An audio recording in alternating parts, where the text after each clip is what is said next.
Hello, everyone. Welcome back to the Rise to Your Peak podcast. I am here again with my guest, Austin Stout, today.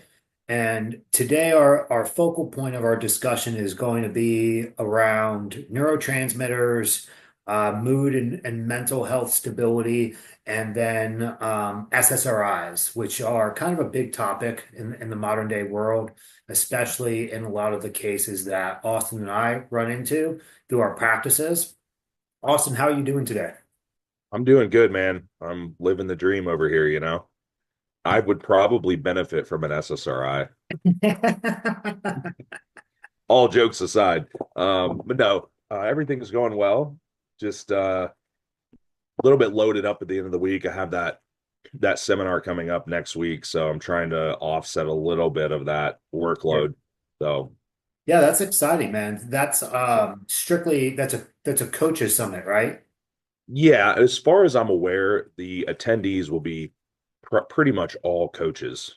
So that's the Real Coaches Summit is the name of the event. It's in Las Vegas. So we'll actually be at Caesar's Palace Very in cool. Vegas. So it's cool. Yeah, Yeah, it's awesome. you know, just I'll go from my town of 1,500 people and I'll put my clothes on and be this other dude over here. And Yeah, yeah. Is Michelle or anyone going with you? yeah, yep, we're both going. So we'll make a little weekend out of it. So we're gonna Oh, fly out on Saturday, and then the event's not till doesn't start till Monday. So oh, great. That's yeah, we'll great. get a couple extra days and go see the all the sights and sounds of Las Vegas. You guys gonna go to the Sphere? I don't know. We have a couple things planned, but we left a little bit of free time, so we'll kind of see, you know, what tickles our fancy while we're there. Yeah. I see Instagram things about that Sphere all the time, and I'm just like, yeah, that's got to be something I check out sooner or later. I think she has been to Vegas before, and I don't know if she's been there or not, but there's so much there. It's Yeah. crazy. I mean, it's like you would have to spend a month there, Yeah, to even enjoy all of the possibilities. right? Yeah. That's cool though, because you can always go back and do new things. Yes. Yep, 100%. So we'll see how that goes. It's a yearly event, so I assuming that they don't hate what I have to say, maybe they'll invite me back again next year. They Yeah. invited me last year for 24 and there was something going on. I can't remember what it was, but here we are. We made it this time. Yeah, I was actually I don't remember when it started. It might have was last year the first year, or was it 2 years ago? I think, man, that's a great question. It might have been 2 years ago. I'm pretty sure it It's was it's 2 years recent. It's ago. it's not more been more than a couple years, I don't think. No. So I remember I was actually invited to the very first one.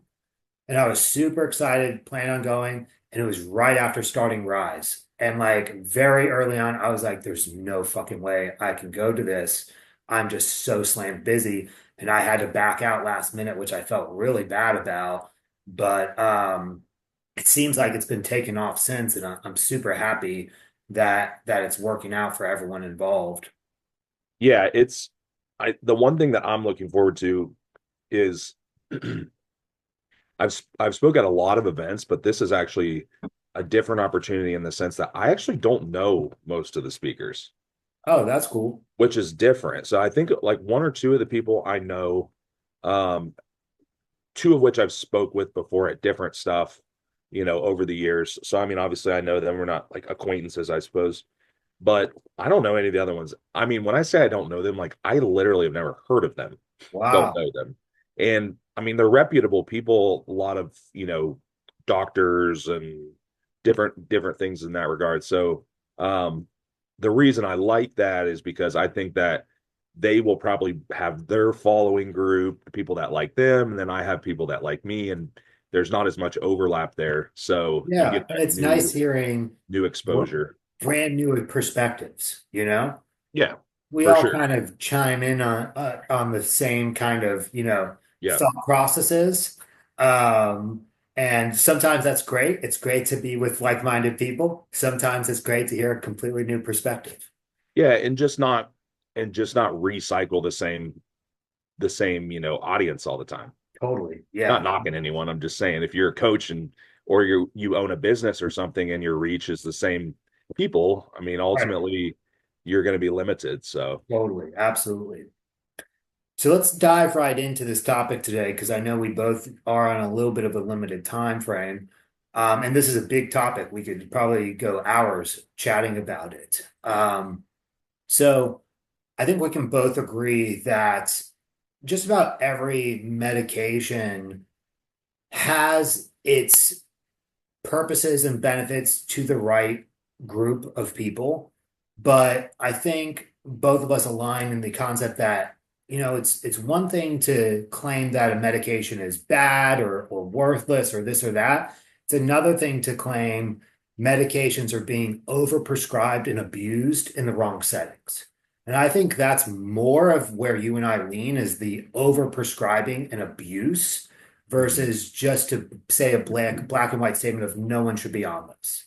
100%. And it's all context. I mean, Right. these I had a group yesterday that I was speaking to, and we were talking about SSRIs or antidepressants in general, and then a couple other medications. And I asked a question to them, and I think they kind of like their eyes kind of got big, and they're like, "Oh." So the question was, if you looked back, this if this person's on an SSRI and you look back, what was happening in their life when they went on the medication, that dictates that's the context, right? So different scenarios would be acute stressor, death in the family, something really traumatic, something like that. That would be a kind of an acute stressor. Or there would be another situation where they're just very depressed despite nothing really being wrong, Sure. right? One of which the one has an obvious cause, which probably would like, man, if you really need to get therapy, like work through that trauma, sort that out, have the grieving process. That medication, I don't I mean personally, I don't know that I necessarily agree with using it in that kind of setting. Again, I'm not a doctor, so Right. I can't tell you one way or the other, but I could see where maybe using it as a bridge to get past something. It's just Sure. unfortunately it rarely ever is a bridge. It Yeah. usually ends up being a permanent thing. Yeah. So I think that in those situations, like there's an obvious thing that you can fix and work on. But Yeah. in some situations, where there's maybe behavioral things from historically from the time you were young up to adulthood and they've developed and there's all this other stuff, you can start making an argument that there's genetics are in play, that there may be some trauma and things in there too, but genetics and epigenetics and just chemically, this is the way that you are. Yeah. So that's Yeah. I feel like those situations make a huge difference in whether or not Absolutely. someone would maybe want to consider something like that. Absolutely. And I think that's a great point to go along of like, obviously most of the time this is being prescribed based off of strictly symptoms. There's no genetic testing being done. There's no micronutrients deficiency panels being done. So for the sake of our viewers, outside of the acute instances, traumatic instances, and a situation where we can directly say, okay, that's why they feel bad. Can you help us understand other reasons for chemical imbalances, genetic, micronutrient deficiencies, stuff like that, that people can better understand why these things could be occurring? Yeah. Yeah, you would there's there's some common ones that we see. Probably most commonly are going to be micronutrient deficiencies and probably like gastrointestinal issues, Yeah, right? You mentioned SSRIs. We know a lot of the serotonin that we have circulating starts in the gut anyhow. right. So put two and two together on that one. And you kind of come to this idea of like, well, if you have gut issues, maybe minor gut issues might not really cause so much of a problem, but with more severe, like more moderate to severe, you do hear that a lot of mood related symptoms, a lot of brain fog, a lot of just feeling cognitively impaired, sad, depressed, anxious, like yada, yada, yada, all of which can be serotonin related symptoms. So Absolutely. you figure fix that, or at least that's a place to start. And Absolutely. then with a lot of those GI issues, you're already at a higher chance of nutrient deficiencies anyhow. A lot of people have low stomach acid, so they're not absorbing, B vitamins and iron and all these things very well. They they probably have like poor transit time, slow motility, absorption of nutrients is poor. So you're really susceptible to both of those things in that situation. And then I think this is where things start to get a little bit dicey is usually when you lack something, there's a behavioral, like a compensation behavior that you may develop to try to overcome that. So, Mhm. for example, if there's any bodybuilders listening, when you have very low dopamine levels in prep, you start doing some stuff to, try to regain that. You spend more money, you're like doing things you wouldn't other be doing, not generally be interested in even. Yeah. Um, you're running up your Amazon credit card, you buy like a car, whatever. Could be Yeah. anything. So that's a seeking behavior. So you could unfortunately kind of get in this loop where you might be have like these underlying things, the nutrient deficiencies, the GI issues, and then you start performing behaviors Yes. that are also further digging you into this hole. Because now, like I always, and this is what I tell clients, so the easiest way to think about it is what goes up must come down. So it's just homeostasis. I mean, Yeah. basic concept. If you drive yourself hard in one direction, there is going to be a reaction, Yeah. right? So if Totally. it's like a dopamine seeking behavior, you might find what you want, but you'll crash. I mean, and when I say crash, it doesn't mean that you're going to be debilitated for days on end, but for some people it actually does because some clients, I'm ultra motivated. But then why? And then why do you have these weeks where you're like completely, you know, Opposite. can't do anything, Yeah. Yeah. right? That's because again, you can't operate up here for too long, Yep. right? Um, so I mean, It's funny yeah, you mentioned that because I can even think of a situation for myself that I caught it in the midst of it. So, like in the process of moving last year, tons of things going on, purchasing, all new furniture for the house, decorating a new house, and Christmas. So, buying a lot of gifts. So, like you were saying, a lot of materialistic dopamine seeking behaviors, and it was yeah, fun. Furnishing a new house is fucking fun. yeah, it's very Buying, rewarding. You're getting a hit there, yeah, buying right? people Christmas gifts, super fun. Buying Right, myself Christmas gifts, super fun. And then the holidays ended and I moved in and it's just like, wow. And like, I'm just a depressed recluse in my house. Like, I don't even like this new house that I'm living in. And I had like a 48-hour period of like, dude, wake the fuck up. Like, what's wrong with you? And I right. realized that I went from like this constant seeking behavior of 24/7 to like nothing. I purchased everything, it's done. Now it's time to go back into normal life. And I noticed that drastic shift in my mental health. I had to kind of like snap myself out of it after a couple days.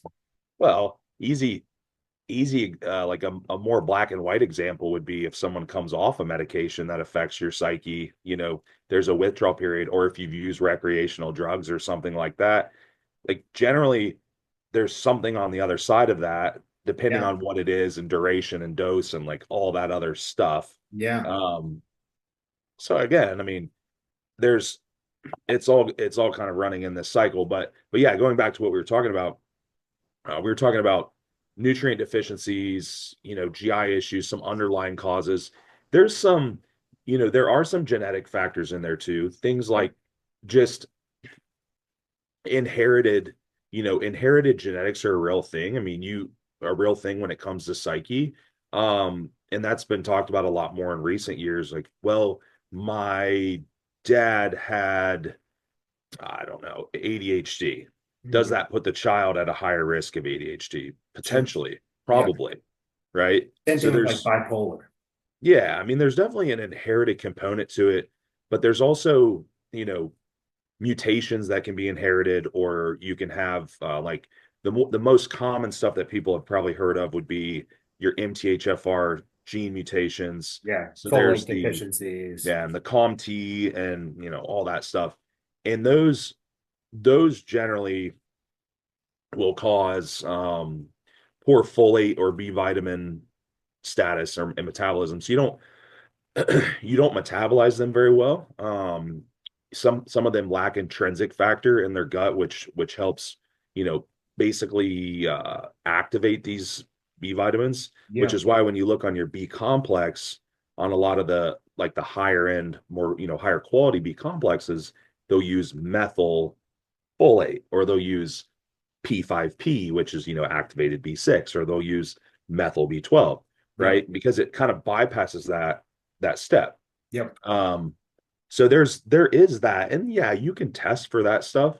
You can test MTHFR. There's a cheek swab test you can get and do. Like Life Extension has it. I mean, you guys might have it, but the Yeah, thing we about it, do. I think it's saliva for like $80. right? It's not too expensive. Now, what I'll say about that though is if you do have an MTHFR gene mutation, because I think I had tested it for myself a while, man, this was probably 6 or 8 years ago, and I had a mild mutation. But the whole thing is, as long as I don't have the nutrient deficiencies, I'm not really getting any effects of it. Right. It's Right. just I might require a little bit higher Mental amount support. to get that where, because what I was struggling with what kind of looked like pernicious anemia, so like B vitamin, low B12, despite obviously if I'm eating animal proteins and stuff, I'm getting a lot of B12 in my Yeah. diet. Yeah. Yeah. Um, so taking a B12 supplement for me doesn't maybe work quite as well unless I take a methylated B12 supplement Yep. then or an injectable B12 or something like that. Yep. So the whole bottom line there is even if you do have one of those, gene mutations, you can still look at blood work Mm. and see if you have deficiencies. Totally. It's still going to be valid. Yeah. Well, and I think not to go too far off topic, but I think there's also too much of an assumption of like you're lacking serotonin, you know? It's like there could be a lot of reasons someone's anxious or depressed. Like we see low progesterone drive a ton of anxiety. And it's Mhm. almost like birth control is sold as a 2-for-1 combo with anxiety medications these days, Right. you know?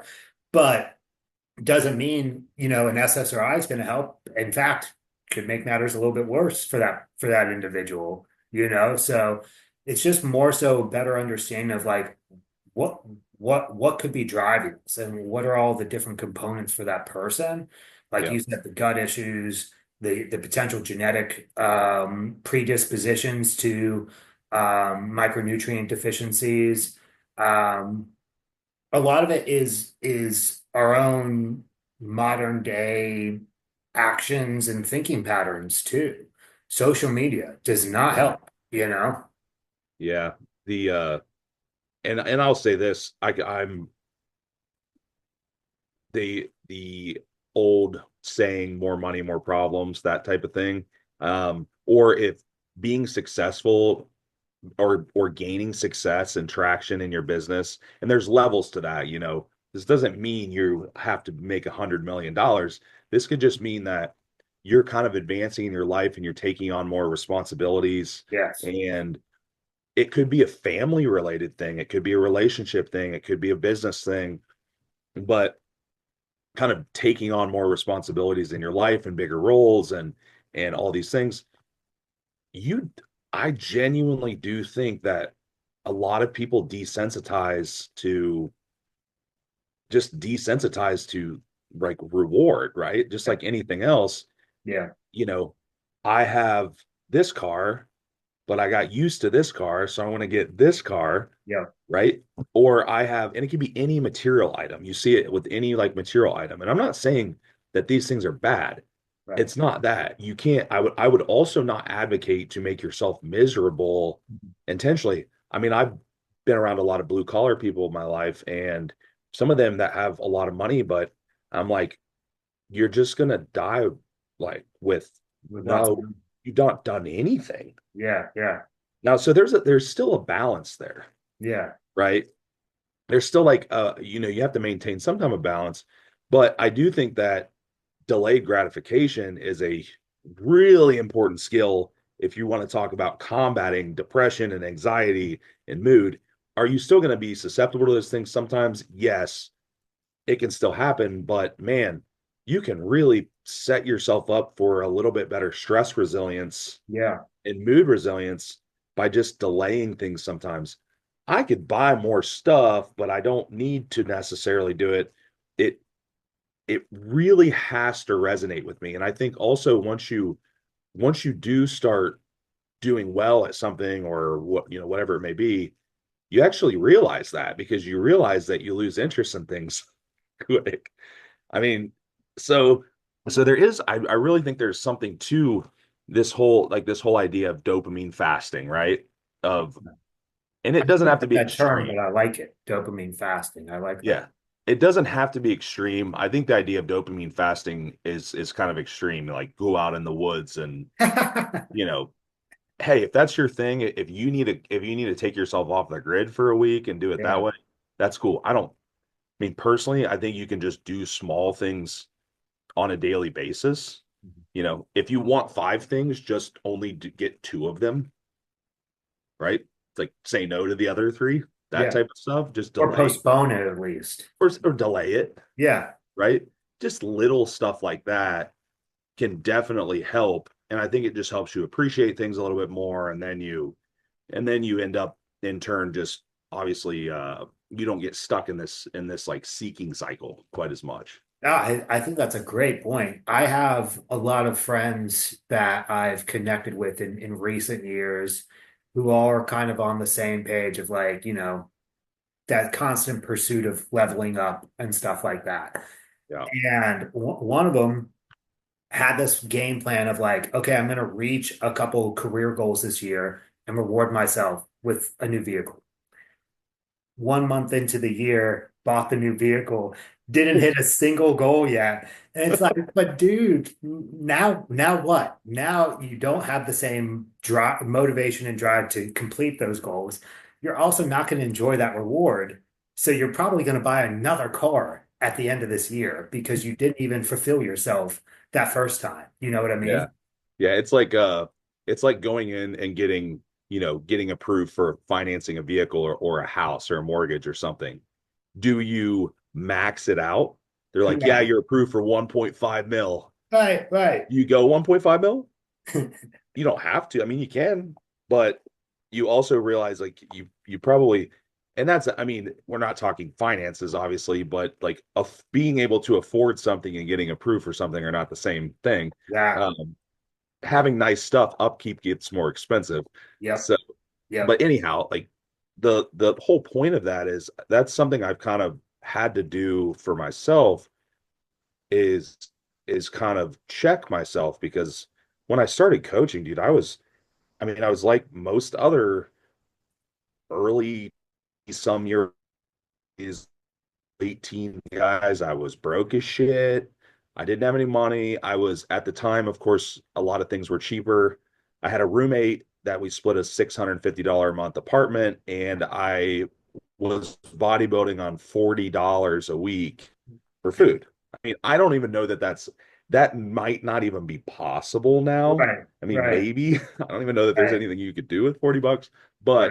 but the whole point is that got, you know, it was kind of a slow climb. And then at one point, there's this like compounding interest effect on a lot of things you do. So if Mhm. you've ever heard of the book Atomic Habits, Yeah.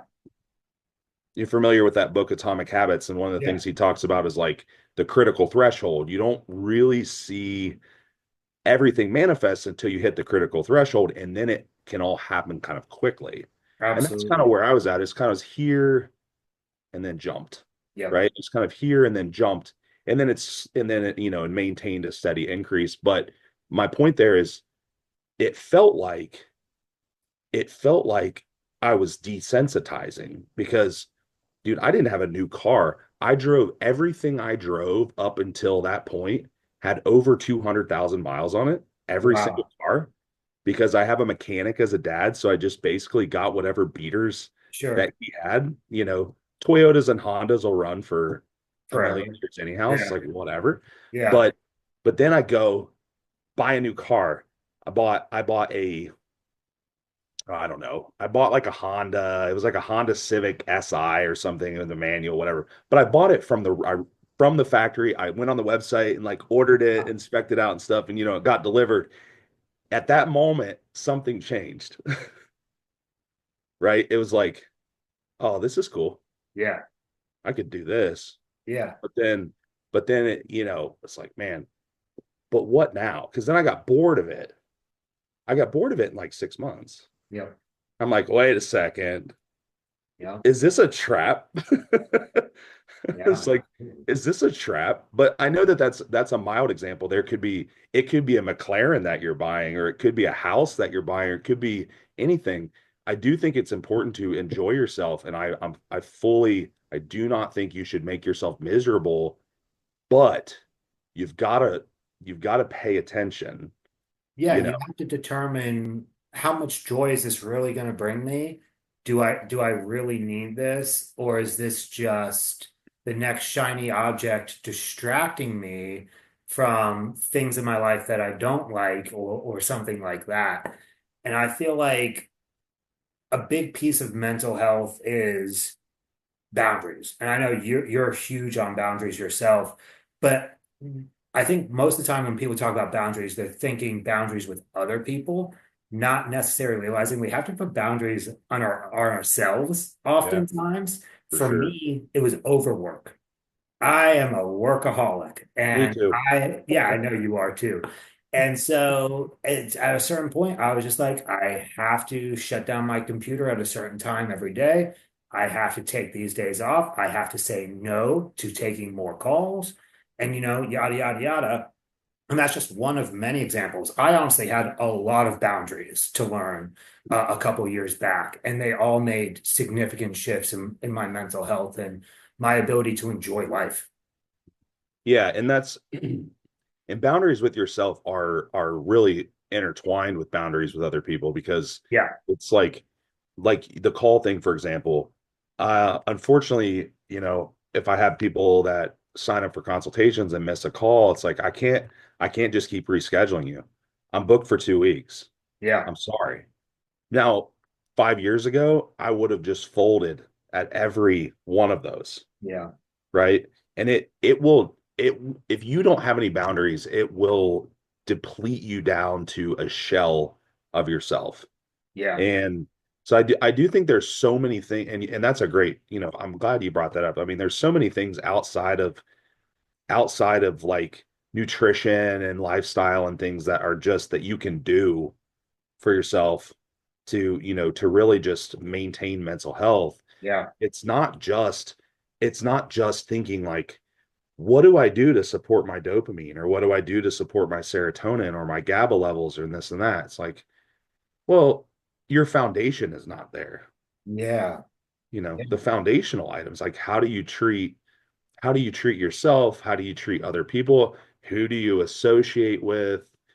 Do you, I mean, for me, a big one was, and I know this is, and I've heard this one a lot, is if you are a business owner or you're someone that interacts with people a lot, is taking things personal.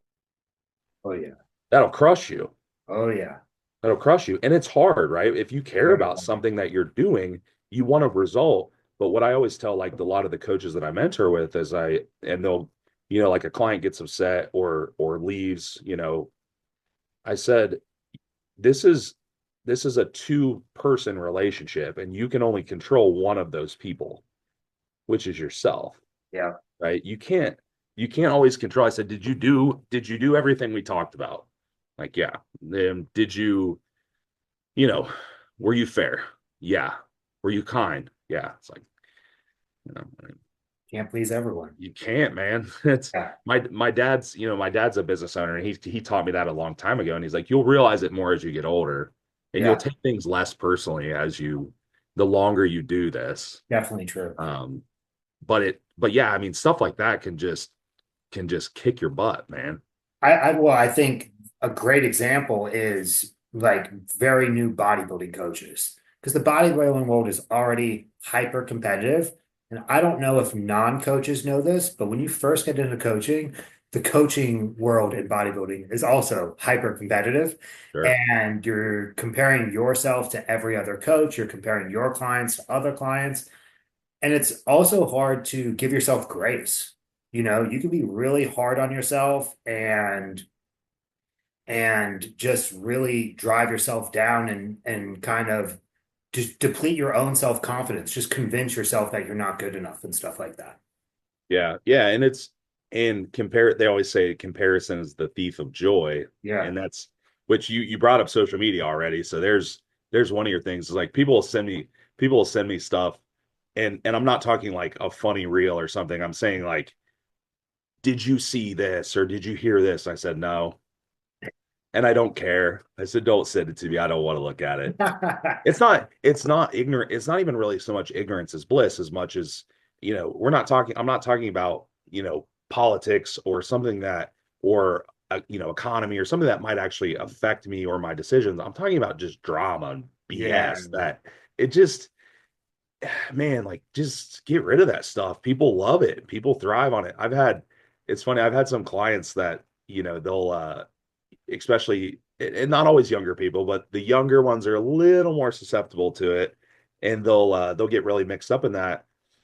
And if I go over to their social media or I look at other posts, I'm like, all you're doing is liking and following all of this crap. I said, do you ever think you could just like stop doing that? What is your think about what your algorithm? They're like, well, it's in my algorithm. I'm like, you realize an algorithm's a targeted formula, right? I said your algorithm is going to show you what you look at. Now, Right. granted, it'll wing you some stuff in there every once in a while, but I mean, my algorithm is like cars, Yep.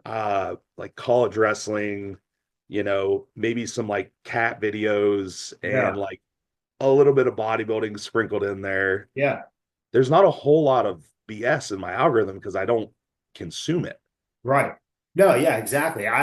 It's like once you're aware of it, it's like I'm gonna like this, so it starts going into my algorithm. It's like you can be intentional with the things you want your algorithm to provide you if you know how to work it. But Yeah. if Do you you're not think cautious, it's just gonna be toxic. it's like I think probably relationships are kind of like an algorithm too. It's like you're gonna run into more people that are probably better for your life by virtue of starting to associate with people that are better for your life. Because 100%. it's like the client thing, talking about, losing a client. I said, and I'll tell them, I said, well, think about this. Bad clients, and again, that could be a lot of things, generally don't send you referrals. And if they do, if they're crazy, their friends are crazy, Yeah. Yeah. right? Not enjoyable referrals. It's like well, I don't think it's going to do a whole lot for the business, and they're not going to get much out of it either. Right. So like no one's benefiting from this relationship. But Right. when you surround yourself with I don't want to say it's not I don't even want to say positivity. I mean, I think positivity is important, but there also has to be some accountability in the positivity. You Sure. have to have people that'll be honest Absolutely. also. You can't Yeah. just have yes boys and yes girls in your friend group. Yeah. You got to have some honesty in there, and accountability. But man, does it it manifests like it will just bring you around other people like that. So you just have to do a little bit of it and it'll start kind of doing itself over Yeah. time, Yeah. So So if someone came to saying, I want to come off the SSRI that I'm currently on. I've been on it for a couple years, haven't seen much benefit, but I really want to come off.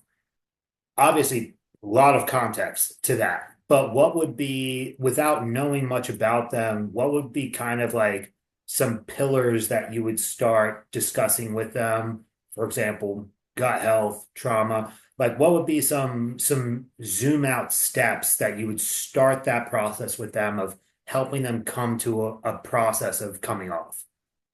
Yeah, the first thing is what I had mentioned earlier is I kind of want to know what what prompted them to start it. Yep.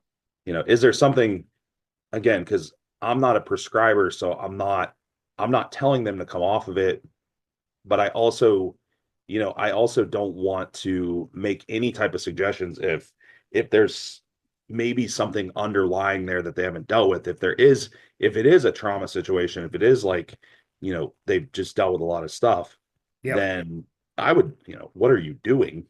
Right. What have you done to work on that? Right.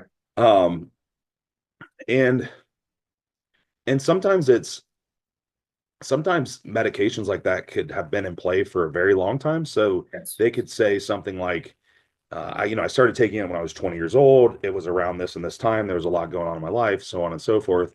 I said, well, now you're 35 and your life's entirely different. And all of the things you just mentioned aren't there anymore.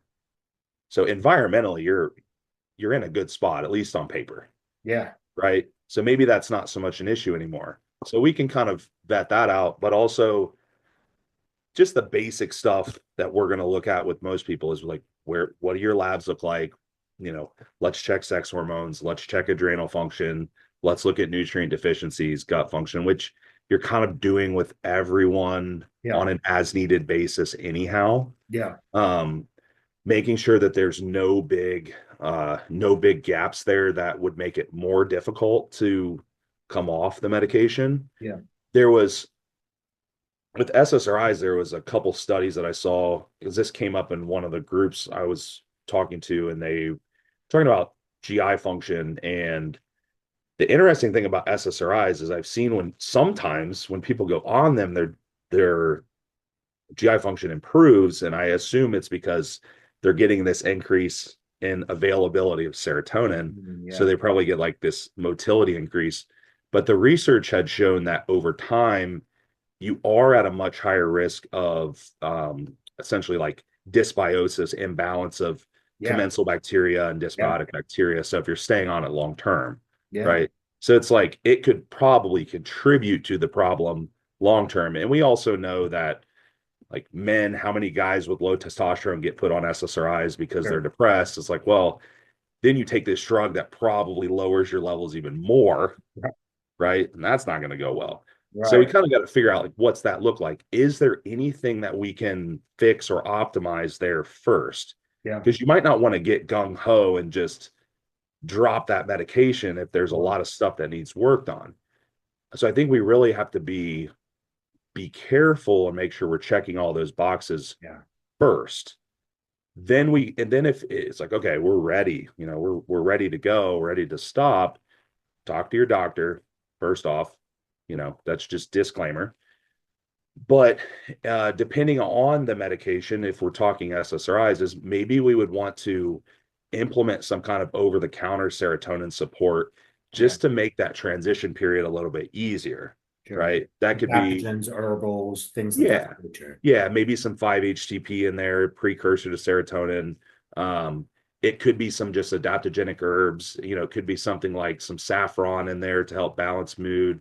Yeah. So I think that having a little bit of support in there, I mean, you don't have to do that, but it Right. definitely will make that lag period a lot less invasive.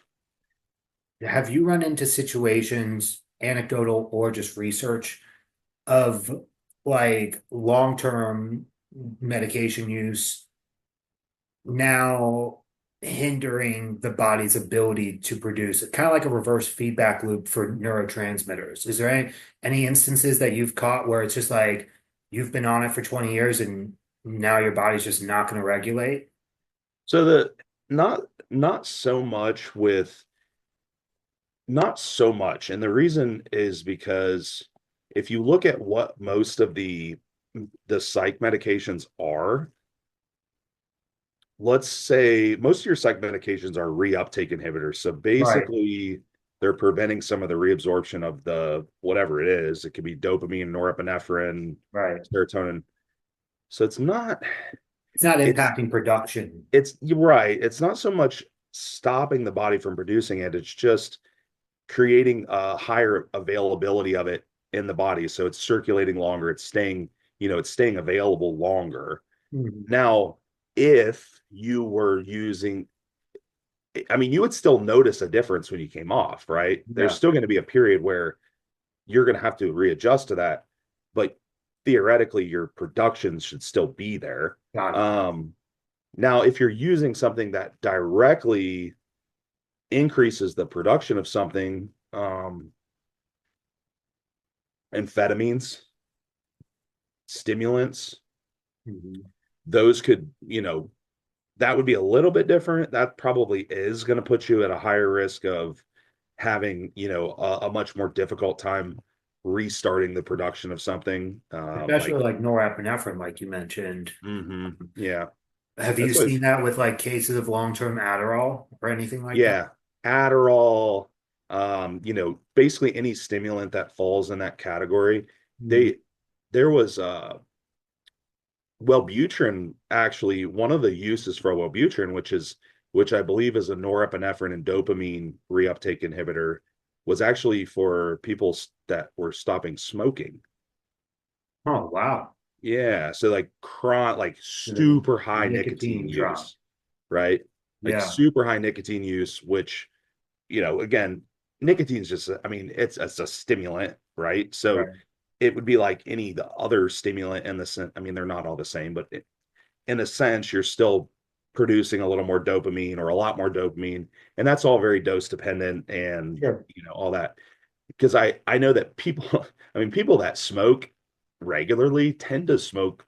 I don't know a whole lot of people that smoke, first off, but I kind of just imagine that people that smoke really long term don't smoke like two to four cigarettes a day. It's probably like a pack Yeah, or more a yeah, day, yeah. So Go all in. doses, right? I mean, the dose really dictates the issue there. But yeah, but regardless, you're still going to notice a difference when you Yeah, stop these things. It's not like, and that's why I said, man, really try to have as many other areas set up yeah. as you can.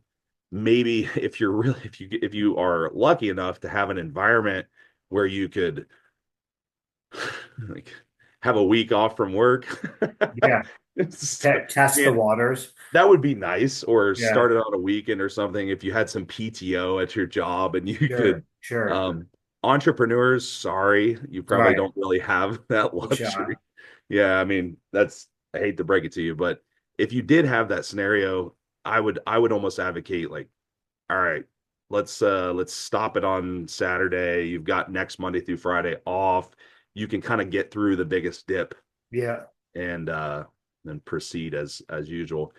The the interesting thing about that is, and it's kind of with like a lot of, even like opiates, I guess and again, I don't have a ton of experience with that stuff. I mean, I've had a few people that have had a history of those things, yeah. but the physical, it probably depends on the half-life of the drug, but like the physical withdrawal or physical, withdrawal periods not too long. A lot of it is also kind of psychological dependency to things that might last a lot longer Yeah, than the actual physical portion yeah, of it.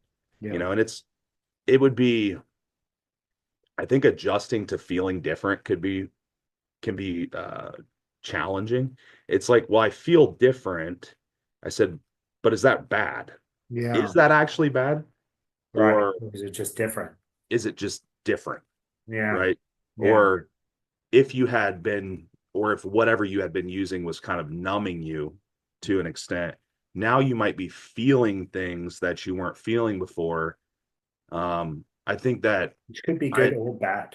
right, for sure, it could be better. You could be feeling some better stuff. Yeah, You could be getting more arousal from things that you enjoy, or also be feeling some bad stuff that you might have been a little more numb to before. right. But I told someone this today, it's something that I've, spoke about. I think that society is in the in the mental health realm, we're probably a little bit too, we're probably told a little bit too much that we shouldn't feel sad or Mhm. we shouldn't feel these things. And I think that people might get over medicated for that reason. Is like, man, human physiology is not static, man. It just doesn't work like that. You Yeah, know, yeah, it's yeah. like you should probably be level or good more than you're bad, Sure. but it's like you can't just think that just because, you're feeling some things here and there that are uncomfortable Right. that you need like you need to be medicated. Yeah, and I think that's the like so many other topics, it gets put out of context and the statements become too broad of like, do we have more mental health issues now in America than we do 20 years ago? Probably. Um, does that mean that we should be hypersensitive to different emotions? Not necessarily. Like you said, every emotion is there for a reason. These are normal. Do we need to analyze what's changed in the past 20 years to lead to people having so many more negative emotions? I think that's probably the bigger focal point, but I do think overall we've kind of become a little too sensitive to the idea that everyone's depressed, you Yeah. know? The you like I said earlier, I don't think you should intentionally put yourself in those situations, but sometimes the way, you know, the way to navigate something isn't around, it just might be through. And that's just Well, I mean, we see that kind from of how it parenting. is. Like, back in the days of Sparta, what they do? They sent a kid off to go hunt like right away, and that was his trial of manhood. So it's like being put through trial and tribulation is part of becoming an adult. And I think in recent generations, some coddling early on then doesn't prepare the person for how hard life is. And you don't always get your way, and you have to, pivot and, take some turns that might not make you happy. For sure. There's a there's a level of that is your fault Yeah, first, and the level of that could be related to your upbringing and could be related to your environment. yeah, Um, but yeah, I mean, you're 100% right. It's the awareness around mental health is definitely a lot higher. yeah, It's kind of like a lot of the disease, a lot of disease states, they've increased in diagnoses, autism, quite a few other things. Is there some other stuff that goes into that, like our food or like, people are like, well, vaccines and this and that. I said, yeah, that probably is true. I can't say, but anytime you increase awareness around something, there's going to be higher rate of diagnosis right. because it's like you just are seeing it. It's just, Like look for red cars. You're gonna well, find red. dude, functional health is the perfect example. And somebody had asked me at one point, and this was probably a couple years ago, and they said, why are we seeing such a higher rate of XYZ issue, gut hormones? I said, it was there the whole time. Yeah, You just didn't see it. I yeah, said, I could pretty much, well, first off, there's a lot more people in the fitness space. So there's that. sure. There's a lot more people talking about this stuff, and there's more availability to, you know, prevention, fixing it, correction, Yep, places like your clinic, coaches like myself. So yep, there's more of it. That doesn't necessarily mean that the frequency by which it's happening is a lot more. It just means that we're looking for it. right. I mean, I think you could kind of apply that to a lot of things in the mental health realm. I I mean, it's agree.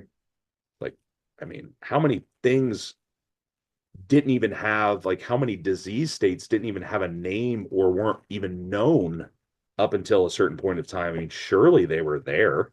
Sure. Yeah, We just didn't know. yeah, So I guess with mental health, I mean, yeah, it's so much to unpack, but I think that people should people should really think about, you know, should really think about when they're getting advice from like a physician or even just a coach or something, you should kind of really think about, you know, what is good, what is bad, can we really decipher between the two? What's normal? What's not normal? Maybe I think talking to other people can be help. I think can help relating, like relatability in situations. Like Totally. if you're an entrepreneur, you probably feel like your mental health is diminished. Yeah. Talk to some other entrepreneurs, and you Right. realize you just start to realize like, all right, well, it's a lot of the same shit. Yeah. We're all in the same boat. Yeah, Yeah. like it's not a whole lot different. Right. People are probably busier than they used to be Oh, yeah. probably 20, 30 years ago. I I think mean, life is busier. I don't know if it's because I'm getting older or because the years are going by, but I don't know if you feel this way, but I feel like every year it's just going faster. Like we're already in April, like Easter's around the corner. What's next? Halloween's going to be next weekend. Like it just feels like days are just fast forwarding every year I get slightly older. And I don't know if that's me getting older and that's normal or if it's just society happening. Yeah, the days, Michelle said this last night. She said the days are long and the years are short. Yeah, that's so true. Yes. Yeah, Yep. Spot on. Wise words right there. Uh, yeah, yeah, but yeah, it is. But yeah, I do think society probably as a whole is a little bit or even a lot busier in some ways. There's which is such a strange concept to me because we have so many more conveniences to actually make things easier. It's I kind was of just going to weird say, how that's happened. do you think that it was created by us because of our immediate gratification setup that like we can just acquire everything fast and now everything's just fast paced and our expectations of speed are now changed because of that? Or do you think the speed of things caused our expectations to change? Yeah, kind of a chicken or the egg. Right. It's an interesting question. Well, it's probably a little bit of both because I think when Yeah. anytime you can do something more convenient, if you are a highly driven person, your first you're very inclined to be like, ooh, I have more time, I can do more stuff. Yeah. Instead of like, oh, I have more time to not do more stuff. Relax. Yeah. A lot Yeah. of now you will realize that at some point, hopefully, if you are in that position, hopefully you're probably going to realize, A, you're always going to be a high producer. You're always going to want to drive towards something. But at least at some point, you might actually realize that you can use some conveniences to have a Yeah. little bit of free time. It took me a long time to figure that out, and I'm always probably going to be a driven person in Yeah. some ways, but I'm glad I did figure it out. Yeah. It was it unfortunately for most of it's like you're just going to have to burn out and to figure it out. Find out the hard way. Yeah, well, that's how we learn most things. I mean, how many times do people come into the clinic because they have a teeny tiny little issue? No, it's normally because they put something off for 5 years. Yep. And Totally. now here we are. Totally. Yeah. Yeah. We've And they all want it fixed overnight. we've all done it. Yeah. I've been there. Been there. You just ignore it till you can't anymore. Yeah. Yeah. Right. But man, that was a good discussion. Yeah. Totally. What are some up and coming peptides or supplements that you've been paying attention to in terms of mental health, productivity, performance, things that intrigue you?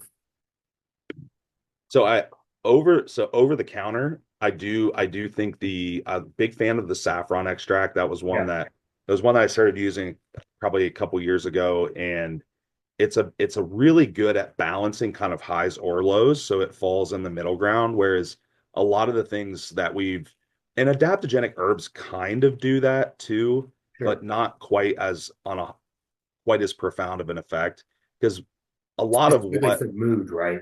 Right. Because a lot of what we have is it's only really driving one thing, right? It's just driving dopamine or it's just driving serotonin or GABA. Right. Whereas you have something that kind of, if you're here, it'll bring you here, or if you're down here, it'll bring you here. That this kind of balancing act, which is really nice to have. And there's definitely a lot of, peptides and some more like fringe area things that are out there. I like methylene blue is a big one Yeah. now. Um, the cognitive effects of methylene blue seem super hit or miss. Yeah. I know you and I had talked about it, and I know that it seems like some people definitely, but for other people, not really so Yeah. much. Um, And that's but it, probably because there's an underlying hindrance. well, it's like there's an underlying problem, or they just didn't need it. I mean, I assume that people that are probably at a bigger deficit of something will notice more of an effect from something, right? Makes It's sense. like if you're already, it's like it's like sleep products you and I were talking about. It's Yeah. like if your sleep's pretty good, You're you not going might to feel not more. notice it get much better than good Yeah. already, Yeah. right? So that, you have that type of stuff. And there's other, there's some other peptides and things that are kind of, we'll say, newer, but realistically, I think that realistically, I'm really a big proponent of using them in conjunction with all the other modalities that we talked about, Pillars. Yeah. because because unfortunately, unless you nothing's going to probably work. You're not going to perceive the same effect from it forever, Sure. right? And if you never really do anything about the underlying cause, I mean, unfortunately, you're only going to mask something for so long. Totally. Like everything feels good. First time you use caffeine, I Yeah. don't remember what that was I like, know. Yeah. but I Jack forget. 3D. Yeah.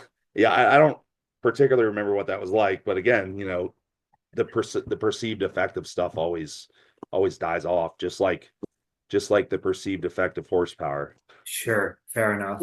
Yeah. It's still the same. It's just Yeah. doesn't feel the same. Desensitized. Yeah. Cool, man. Oh, this was a great chat, man. Thank you so much for sharing your insights on it. I'm sure our viewers are definitely going to enjoy it. Um, any last minute thoughts for anyone who's kind of interested in trying to start the steps of improving their mental health? Yeah, outside of the obvious stuff like get therapy. Yeah. I think anyone can benefit from that. I think that one of the biggest things you can do, and this is beyond, again, looking at your nutrition, looking at your blood work, find someone qualified that can help you, is I think that accountability is a really big step, because I think you come to realize that a lot of your problems are your fault in some way, shape, or form. And that's a hard pill to swallow, Very hard. because you can go to therapy and you can do it, but ultimately they can't force you to take steps to do it. And they can only really work with the information that you give them, just like a coach can only work with the feedback that we're given. Yeah. So, you have to kind of just swallow the ego a little bit sometimes and realize I'm not helping myself in this situation. The Yeah. answer that I seek is here Yeah. somewhere. It's something that I'm doing. Yeah. So That's the hardest stuff to it's fix. uncomfortable, man. Like it's super uncomfortable. I've done it, and it's something that we all should continue to work on. Yeah. It doesn't mean you're broken. It doesn't mean anything other than the fact that you just maybe lack some self-awareness Right. around what was going on. And now so you can choose to do one of two things with that information. Right. You can choose Right. to do nothing and keep coping, or you can choose to fix it. Yeah. That's up to you, Yeah. It's you know. it's the same as anything else. If you're lacking the skill, if you're, intentionally lacking activity and stuff like that, these are things you can change. It just might just be a little uncomfortable at first, but Right. no, For sure. that's the first steps. Unfortunately, typically the answer is something uncomfortable. Yeah. It is. I wish there was an easier way. I mean, I'm definitely all for supplementation and fixing the labs and stuff, but at the end of the day, there's probably something within ourselves that we're going to have to, come to terms with, I guess. Yeah. Um, the personalities are so interesting because, I mean, there's a lot of patterns. If you're a highly driven person, you probably struggle with a lot of the same issues that other highly driven people struggle with. Right. If you're a low motivation person or someone that's a little more scattered, you probably struggle with the same issues that those, that other people in your with your personality type struggle with. So you're not Yeah. alone. You are who you are. You can't, it's like a table's all like I say, a table's always a table. A table will never be a chair, Yeah. but you could make it a sturdier table. You can still improve, or or just learn to use your strong points to your advantage, Yeah. and not Not lean hyper on focus the on the weak weak things points. so much. Yeah, it's Yeah. just what it is. Love it, man. Well, I know people have, obviously listened in before to our past episodes, but just in case we do have some new viewers and they want to follow you, get a hold of you, real quick, can you just share with us where they can reach you in terms of email, Instagram, stuff like Yeah, that? yeah. On my Instagram, it's at Austin ST and then the number 8 on Instagram. You can go to the link tree in my bio. So my bio has my email. So any inquiries, if you guys need help with labs or GI maps or coaching or mentorship, that's in there. If you're interested in like video format classes, you can go in the link tree. My education stores in there. I have a whole class on neurotransmitters Oh, in that's there awesome. that's already available. So, or in adrenals and things like that, kind of in that same kind of realm. So if you guys are interested in learning that for applying to your clients, you can check that out. Super Yeah, helpful. that's awesome. Great, man. Well, again, appreciate the time. I know we both have to get going. Guys, make sure you're following Austin and also keep an eye out for Pure Factor. I'm going to do a little shameless plug at Oh, the you end should. here. We have some really exciting new items that we've been working on over the past month, and they should be coming forward to be available to the public within the next 4 to 5 weeks. So, super excited about those, and we'll be keeping you guys posted on that. Yep. Hint is there will be some cognitive related products in the future that Yes. Yes. keep an eye out. All right, man. Well, thank you so much for your time today, brother. I hope you have a great day and we'll talk again soon. You too, buddy. See you, man.